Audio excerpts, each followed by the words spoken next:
I was reading a Scientific American article on black holes, and it wasn't really that interesting what the article was about, but it was it was used a like a general characterization of black holes, a popular characterization I don't like. Now, who cares what my picture of black holes is? But he's just a science writer. He didn't seem to have a particularly good one either, and they say this all the time. But anyway, the idea was, what if a that guy that's like, can you hear me now? Can you hear me now? Can you hear me now? What if he was doing that on the way to a black hole? His signal would start to slur, he'd get more and more faint. And he said, meanwhile, he would notice no changes until the last thing he heard was us saying, nope, we can't hear you. Well, that's not quite true, first of all.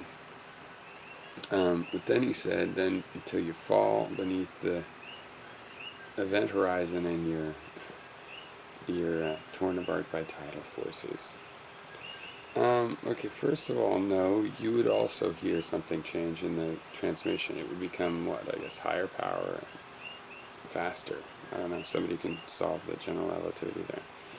But it'll also be distorted. And the thing that really bugs me, though, is this idea of falling below the event horizon. You don't fall below the event horizon. That's the thing. These tidal forces are going to tear you up before you get to the event horizon. Probably long before there's any problem with the transmissions. Okay, but given some amazingly robust chip, it still doesn't matter. It's only a matter of time, because at the surface of the black hole, even atoms are torn apart by tidal forces.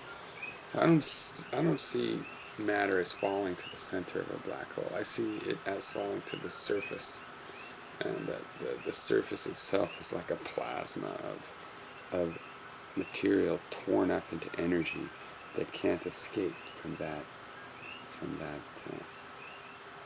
that proximity to this gravitational power, and it's just stuck in a bubble of mass. It's growing as the mass grows. What's inside the black hole? Who knows? Maybe nothing. Maybe the laws of physics are canceled out, or there's just a discontinuity in space. But our ships don't get on the other side. Nothing of our matter could get on the other side. That's the interesting thing about the event horizon. It's like we always focus on, if you're on the inside, you can't escape. But the real thing is, you can't get on the inside of one of these things. So